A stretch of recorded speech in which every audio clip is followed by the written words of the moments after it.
नमस्कार। आइए सुनते हैं महादेवी वर्मा जी की लिखी कहानी बिंदा।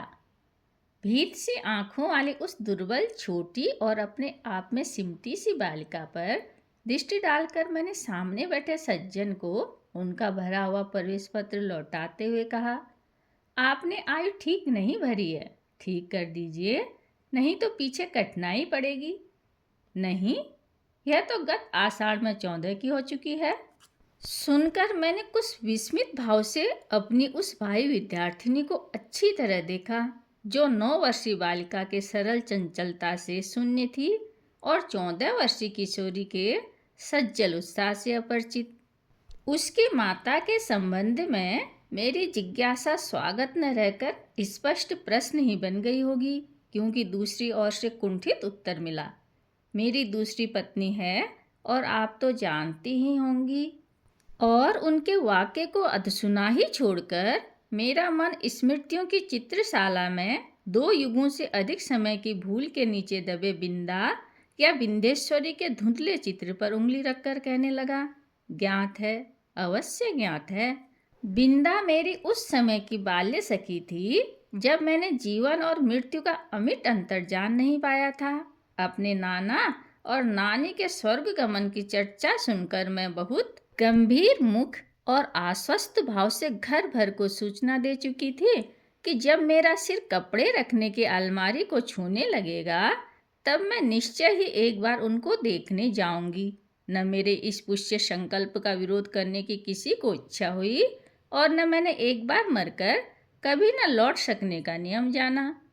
ऐसी दशा में छोटे छोटे असमर्थ बच्चों को छोड़कर मर जाने वाली माँ की कल्पना मेरी बुद्धि में कहाँ ठहरती। मेरा संसार का अनुभव भी बहुत संक्षिप्त सा था। अज्ञानावस्था से मेरा साथ देने वाली कुत्ती सीढ़ियों के नीचे वाली अंधेरी कोठरी में आंखें मूंदे पड़ी रहने वाले बच्चों की इतनी सतर्क पहरेदार हो उठती थी कि उसका गुर्राना मेरी सारी ममता भरी मैत्री पर पानी फेर देता था। भूरी पूछी भी अपने चूहे जैसे निस्सहाय बच्चों को तीखे पैने दांतों में ऐसी कोमलता से दबाकर कभी लाती कभी ले जाती थी कि उनके कभी एक दांत भी नहीं चुभ पाता था। ऊपर के छत के कोने पर कबूतरों का और बड़ी तस्वीर के पीछे गौरैया का जो घोंसला था, उनमें खुली हुई चोंचों और उनमें सावधानी से भरे जाने वाले दानों और कीड़ों मकोड़ों को भी अनेक बार देख चुकी थी। बछिया को हटाते ही रंभा रंभा कर घर भर को यह दुखद समाचार सुनाने वाली अपनी श्यामा गाय की व्याकुलता भी मुझसे छिपी न थी। एक बच्चे को कंधे से चिपकाए और एक की उंगली पकड़े जो भिखारन द्वार द्वार फिरती थी, वह भी तो बच्चे के लिए कुछ मांगती रहती थी। अतः मैंने निश्चित रूप से समझ लिया था कि संसार का सारा कारोबार बच्चों को खिलाने पिलाने सुलाने आदि के लिए हो रहा है और इस महत्वपूर्ण कर्तव्य में भूल न होने देने का काम माँ नामधारी को सौंपा गया है। और बिंदा के भी तो माँ थी, जिन्हें हम पंडिताइन चाची और बिंदा नई अम्मा कहती थी। वे अपनी गोरी मोटी देह को रंगीन साड़ी से सजा करके चारपाई पर बैठकर फूले गाल और चिपटी सी नाक के दोनों और नीले कांच के बटन सी चमकती हुई आंखों से युक्त मोहन को तेल मलती रहती थी। उनकी विशेष कारीगरी से संवारी पाटियों के बीच में लाल स्याही सी मोटी लकीर सा सिंदूर, उन्नीदी सी आंखों में काले डोरे सा लगने वाला काजल, चमकीले कर्णफूल, गले की माला, नगदार रंग बिरंगी चूड़ियाँ और घुंघरूदार बुछुए मुझे बहुत भाते थे, क्योंकि यह सब अलंकार उन्हें गुड़िया की समानता दे देते थे। यह सब तो ठीक था, पर उनका व्यवहार विचित्र सा जान पड़ता था। सर्दी के दिनों में हमें धूप निकलने पर जगाया जाता था।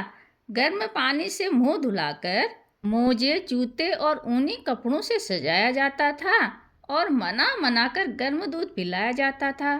तब पड़ोस के घर में पंडिताइन चाची का स्वर उच्च से उच्चतर होता रहता था। यदि उस गर्जना तर्जना का कुछ अर्थ समझ में न आता तो मैं उसे श्यामा के रंभाने के समान स्नेह का प्रदर्शन भी समझ सकती थी। परंतु उनकी शब्दावली परिचित होने के कारण ही कुछ उलझन पैदा करने वाली थी। उठती है या आऊं? बैल कैसे दीदी क्या निकाल रही है? मोहन का दूध कब गर्म होगा? अभागी मरती भी नहीं। आदि वाक्य में जो कठोरता की धारा बहती रहती थी, उसे मेरा अबोध मन भी जान ही लेता था। कभी कभी जब मैं ऊपर की छत में जाकर उस घर की कथा समझने का प्रयास करती, तब मुझे मैली धोती लपेटे हुए बिंदा ही आंगन से चौके तक फिरकनी सी नाचती दिखाई देती। उसका कभी झाड़ू देना, कभी आग जलाना, कभी आंगन के नल से कलसी में पानी लाना, कभी नई अम्मा को दूध का कटोरा देने जाना मुझे बाजीगर के तमाशे जैसा लगता था, क्योंकि मेरे लिए तो यह कार्य असंभव से थे।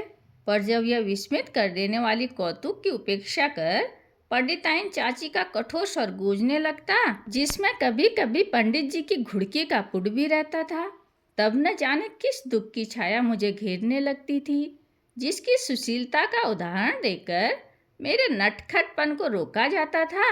वही बिंदा घर में चुपके चुपके कौन सा नटखटपन करती रहती है, इसे बहुत प्रयत्न करके भी मैं न समझ पाती थी। मैं एक भी काम न करती और रात दिन उधम मचाती रहती, पर मुझे तो माँ ने न मर जाने की आज्ञा दी, न आंखें निकाल लेने का भय दिखाया। एक बार मैंने पूछा भी, क्या पंडिताइन चाची तुम्हारी तरह नहीं है? माँ ने मेरी बात का अर्थ कितना समझा यह तो पता नहीं। उनकी संक्षिप्त हैं से न बिंदा की समस्या का समाधान हो सका और न मेरी उलझन सुलझ पाई। बिंदा मुझसे कुछ बड़ी ही रही होगी, परंतु उसका नाटापन देखकर ऐसा लगता था मानो किसी ने ऊपर से दबाकर उसे कुछ छोटा कर दिया हो। 2 पैसे में आने वाली खंजड़ी के ऊपर चढ़ी हुई झिल्ली के समान पतले चर्म से गड़े और भीतर के हरे हरे नसों की झलक देने वाली उसके दुबले हाथ पैर न जाने किस अज्ञात भय से अवसन्न रहते थे। कहीं से कुछ आहट होते ही उसका विचित्र रूप से चौंक पड़ना और पंडिताइन चाची का स्वर कान में पड़ते ही उसके सारे शरीर का थरथरा उठना मेरे विस्मय को बड़ा ही नहीं देता था, प्रत्युत उसे भय में बदल देता था। और बिंदा की आंखें तो मुझे पिंजड़े में बंद चिड़िया की याद दिलाती थी। एक बार जब 2-3 करके तारे गिनते गिनते उसने एक चमकीले तारे की ओर उंगली उठाकर कहा, वह रही मेरी अम्मा। तब मेरे आश्चर्य का ठिकाना न रहा। क्या सबकी एक अम्मा तारू में होती है, एक घर में?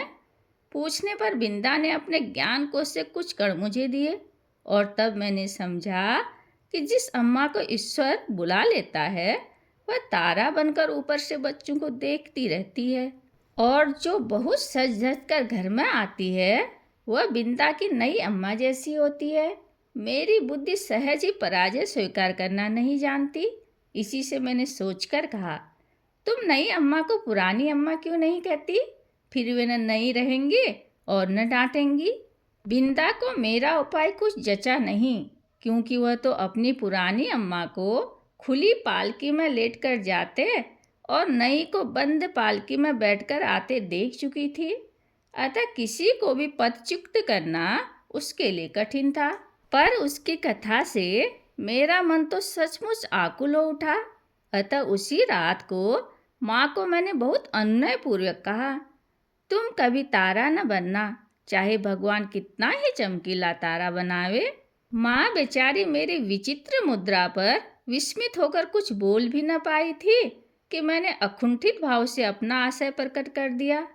नहीं तो पंडिताइन चाची जैसी नई अम्मा पालकी में बैठकर आ जाएगी और फिर मेरा दूध, बिस्किट, जलेबी सब बंद हो जाएगा और मुझे बिंदा बनना पड़ेगा।